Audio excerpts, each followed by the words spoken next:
G'day viewers, my name's Graeme Stevenson and I'd like to invite you to come on a journey of creativity and learning and adventure through the series Colour in Your Life. There's an artist in every family throughout the world, and lots of times there's an artist deep down inside all of us as well. So grab your kids, your brothers, your sisters, your aunties, uncles and mums and dads and come and see how some of the best artists do what they do.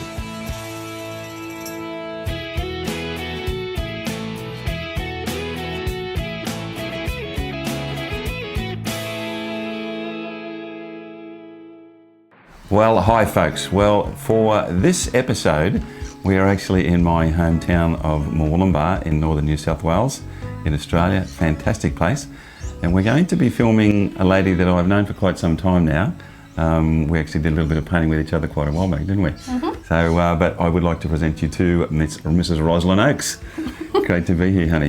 Yeah, Ros is a fantastic artist. She's actually gone on since you and I have had a relationship to become a professional practicing artist and sells her work quite well. You've actually just sold some paintings recently, haven't you? Yep. It's pretty cool. And she does a variety of things. She does wildlife, she does landscapes, birds, but I mean, we'll show that as we go through the day, but a lot of really interesting stuff. But this is also in conjunction with a really special arts festival that we have coming up, and that's the reason that Roslyn and another lady is coming on the show as well, a lady called Sandra Guy. And it's to celebrate the arts within the Murwillumbah area. And we have a thing every year now in May called the Murwillumbah Arts Trail. And we're really just celebrating the local talent and the local arts, the performing arts. And the whole of Murwillumbah for about 10 days literally becomes an art festival in any senses. And we have some great galleries. There's some fantastic places where people are setting up to really take advantage of the arts in this community. Most people don't know that this cauldron that we live in, which is the second largest extinct volcanic cauldron in the world, has also the largest amount of artists per capita in the southern hemisphere in the world. So not only is this an amazingly beautiful place, but you've got... It's inspirational. It's fantastic. I mean, there's parrots and birds, platypuses. I mean, it really is one of the most prettiest places in the world, and that's part of the reason that you and I live here. But we're going to go through some of your work today. You're going to be doing a barn scene for us, or a country scene. Yep. But as I said, Ros paints a lot of different subject matter, from wildlife, turtles to birds and frogs. You love frogs. What's the story about the frogs? A friend of mine, John Pumpas, is a photographer, and he's very good at photographing frogs. And so he let me have a lot of subject matter from his work, and yeah, so I just got into painting the frogs. But I love any animals. Yeah, frogs, snakes, lizards, birds. Yeah, and natural environment. And to live in the area that we live in, it's sort of pretty obvious, isn't it? That's what you're going to go to. But you're a multi-award winning artist as well. You've done really well since you've actually taken this on as a practicing artist. Thank you. You've been in a whole bunch of different publications, and obviously galleries are wanting your work all the time. But and a lovely lady too. I've known Ros for quite some time now. But Thank you. What I'm going to do is I'm going to step out of shot, because part of the reason that we're here is to obviously see you do what you do. And we'll just follow you through today, and you'll get to see some of Ros's work, which is really quite spectacular. So I'll get out of shot and we'll let you start, okay? Thank you. Okay.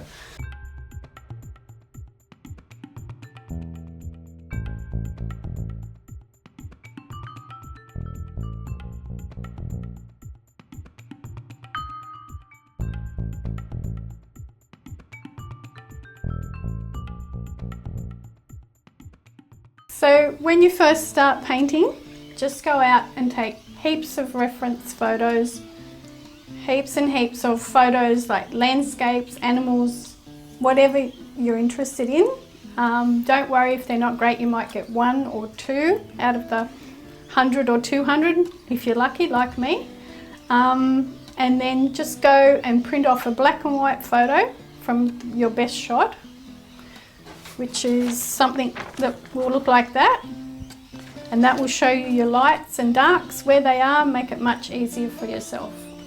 Okay, then if you can also print off a very good photo, like 10 by 12, 8 by 12, 10 or something, that's very good high definition, and you can see where everything is. That'll make it easy too. Okay, and then I always do little painted sketches like this, which work really well. you can draw little sketches, but the painted ones really help with the colours and things like that. I find it invaluable. What about the board that you're putting it on now? You've actually got, I think it's masonite or something? This is MDF. You can use MDF. bits of ply or anything just for your painted sketches. Anything, canvas, anything. And your part doesn't matter. Anything you can paint on. Your partner Carl actually makes these for you. These ones, yeah. Okay. He actually cuts these up as well for me. He's a good man. But luckily he does these for me as well, which are MDF, which are fine as long as you seal it really well with a sealer. And you can just get that from any paint shop. Okay, fantastic. Yeah. Okay. So we're going to mix up the paint for the sky. I'm going to start off with Payne's Grey because we want a stormy sky. Ultramarine blue. And you're using, is it Art Spectrum oils? Art Spectrum and Winsor & Newton Okay. are both really good. But you paint with pastels and watercolours and acrylics and the whole lot, don't you? Yeah, I'd like to choose a medium that suits the subject, like a landscape or a leaf or an animal, and I'll just think, wow, that would be great. That would work well in acrylics, or that would work well in oil, or pastel would be just work really well and be fantastic for the texture, and so that's what medium I'll use. Okay, this is Spectrum Blue, and then white. Okay. I'll just mix up a nice stormy looking sky. So you're also living in this wonderful area. There's a gentleman called Andy Remanis, who we both know well. I think it was Andy and I that actually taught you some of the things that you've learned over the years. Yeah. And you've also been involved with a great local project because of this magnificent area, and it was called the Green Cauldren Panorama, which Andy Remanis put together with a lot of the stuff that he's been doing with the arts in the area. And it literally is a panorama that you guys, there was a number of you that actually painted it over quite a period of time, because it's really, really detailed, and it takes into all of the different facets and the mountain ranges and everything that's involved within the Caldera. And just a magnificent piece. And that's actually on display in Murwillumbah as well, if people wanted to come along and look at it. But it's sort of from the top of Mount Warning, which is the first place in Australia, funny enough, to get sunshine in the morning. And that whole area, looking down at it, it's sort of like gorillas in the mist, isn't it? It's beautiful. It's beautiful. It's beautiful images, beautiful work. Yeah. Yeah. And if you don't want to walk up to the top of Mount Warning, you can go and see the panorama. Yeah. And just stand in the middle, and it's a 360-degree view. It's The whole just thing. awesome. Yeah, it's pretty amazing what you guys did with that.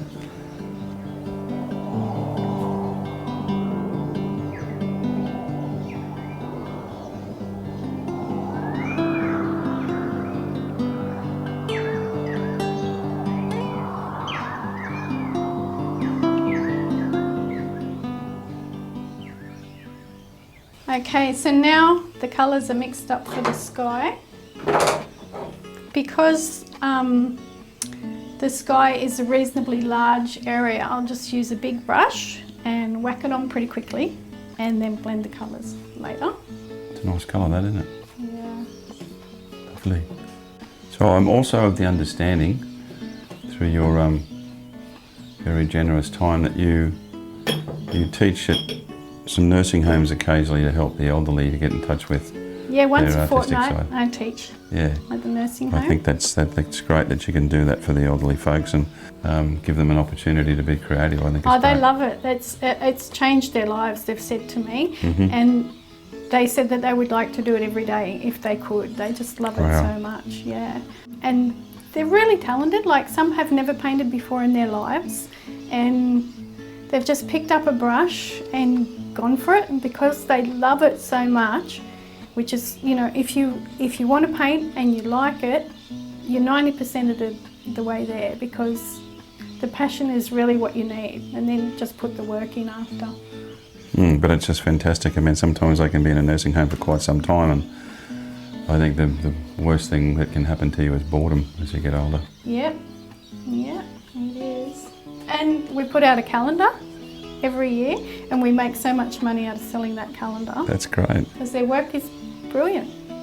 So is there any specific spot? I mean, everywhere you go in this valley, this Caldera, there's just beautiful scenery, but there's any particular spot that you really like going to in the area? It's all beautiful, and you don't have to go too far to look for reference material. Sometimes you can find just the best reference material in your backyard. So it's not like you have to go too far.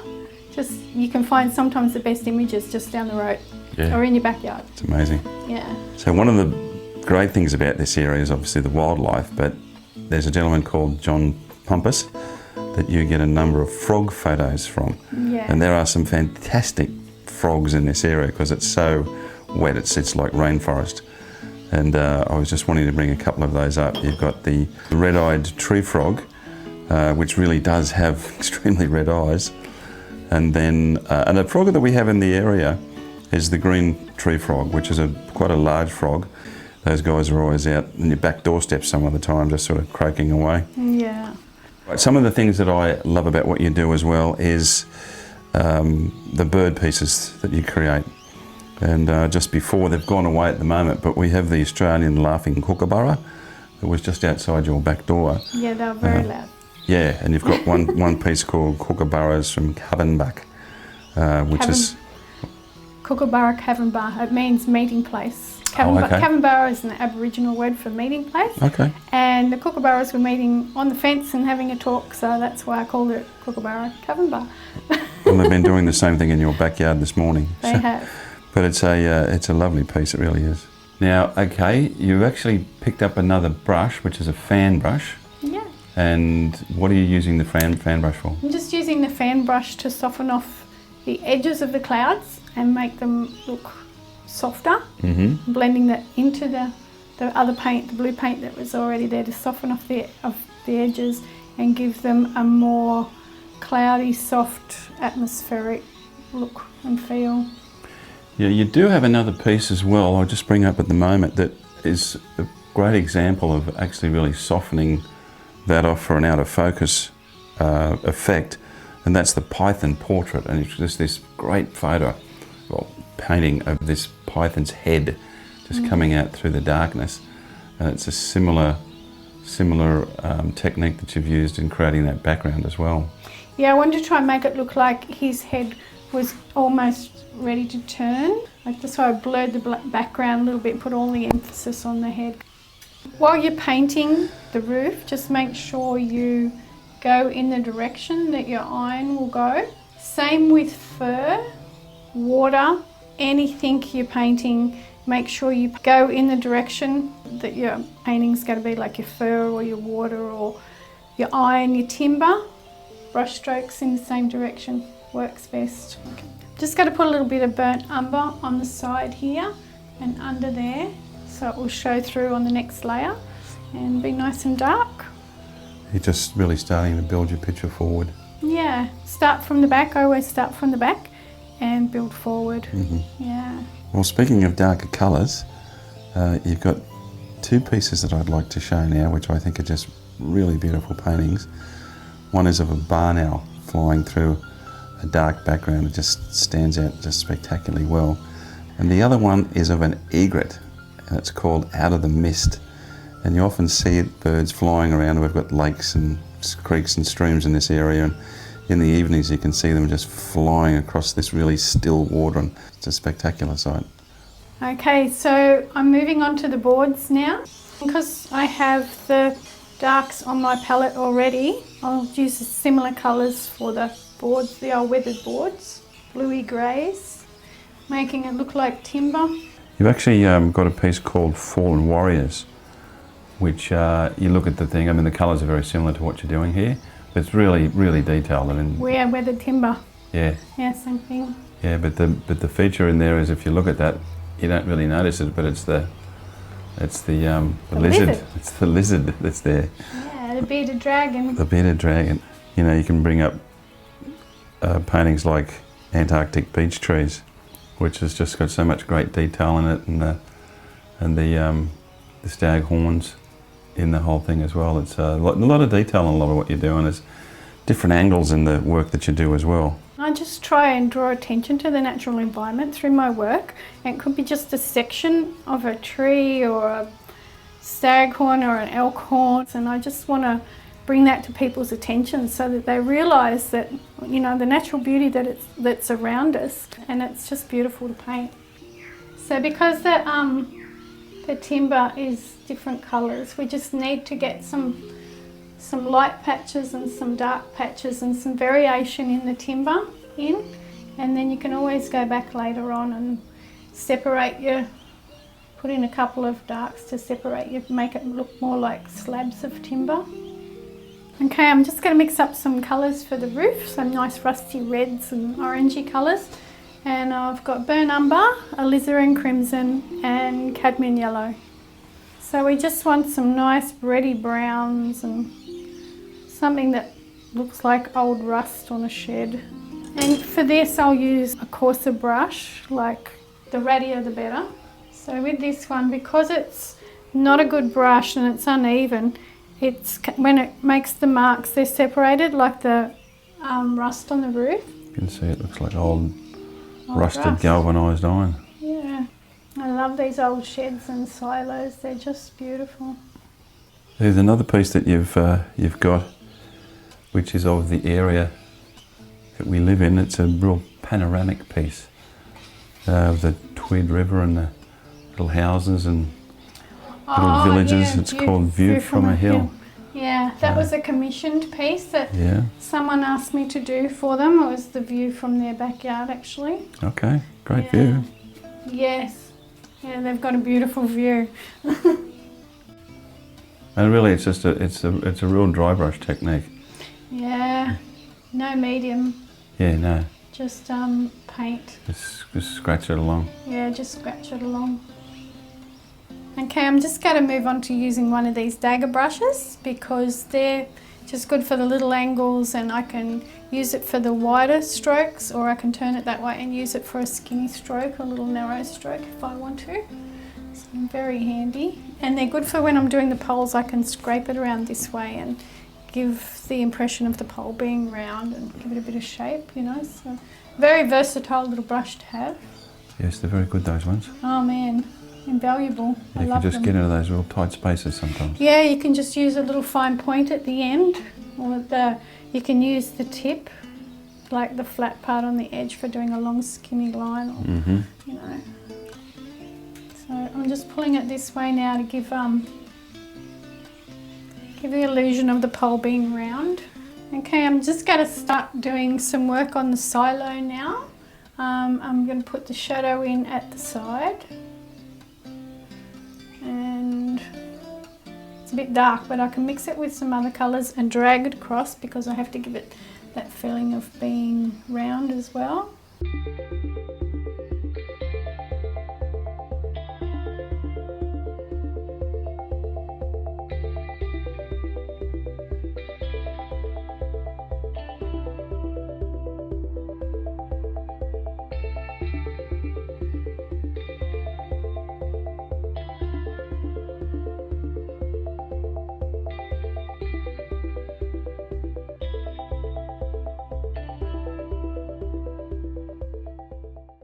Okay, I'm just going to do some work I've mixed up some colours and I'm going to do some work on the grass now. Right, so I'll just start working in some colours along here. That looks pretty dynamic. I want to use a lot of yellows in the painting because they're a contrast to the blue, so it will give it a bit more oomph. So the Murwillumbah Arts Trail, May the 18th to the 27th. Every year, but you've been involved in it a couple of times now, haven't you, Ros? It's a good thing to be a part of. Yeah. There's lots of different artists and lots of different work, and a lot of people come to have a look at your work. Well, they got a whole bunch of things that they do. They're lighting up the buildings and huge amount of interest, people coming from everywhere. Yeah. And a fantastic time with all sorts of street performers, artists, sculptors. Just a fantastic place to be. The whole town basically turns into a gallery. So if anybody wants to get some more information on the Murwillumbah Arts Trail, you can go to the website, which is the murwillumbah.artstrail.com. And if you want to see some of Roz's work on her website, it's roslynoakes.wix.com/rosarty. That's it. And Roz has her work for sale in the website. She does sell quite a lot of work because it's just such fantastic, fantastic work anyway. But yeah, if you'd like to talk to her about sales and even commissions, Roz does take a lot of commissions. She does Yes, I love commission work. Okay, she does do animal portraitures on occasions and can paint just about anything you need. And also in conjunction with the Murwillumbah Arts Trail and supporting Roz Oakes and also Sandra Kai, who are the two ladies that we're filming for the festival, we wanted to put out a really big thank you to Destination New South Wales Regional Flagship Funding.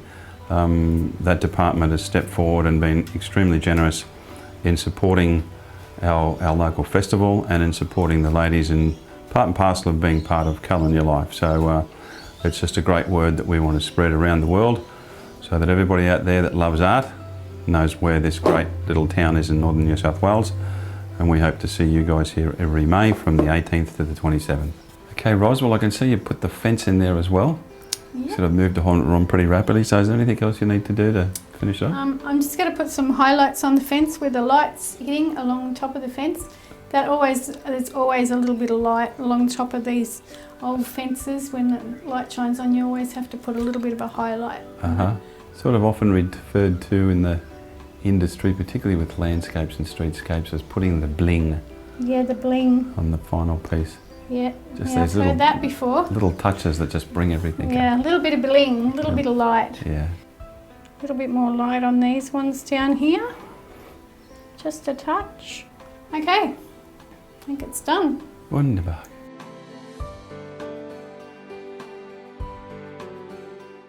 Okay, from the beautiful Murwillumbah Cauldron in Tweed Valley. Roslyn, thank you so much for being on the show. Thanks for coming. That was fantastic. Thank you. Roslyn's come a great deal of a way in her career. It's been fantastic what you've been doing. Also, we'd like to thank Destination Tweed for helping us out and being part and parcel of the Murwillumbah Arts Trail, and of course the Murwillumbah Arts Trail, and Natasha Wernick, who is one of our managers these days. Natasha's put this together. She's a pretty incredible lady as well. And also, let me just say this again for you. If you'd like to go and see some more of Roz's work, you can go to roslynoakes.wix.com/rosarty. It's a complex one, but you can see it on the bottom of the screen anyway. But we've had a great time. Don't forget to come and see us at Facebook. Our YouTube channel is really expanding quite rapidly these days, and we're on social networks all over the world. Lots and lots of TV stations coming on board these days. But thanks once again, guys. If you can, try and get to the Murwillumbah Arts Festival in May. You'll have a lot of fun and meet some amazing people and come to an amazing area as well.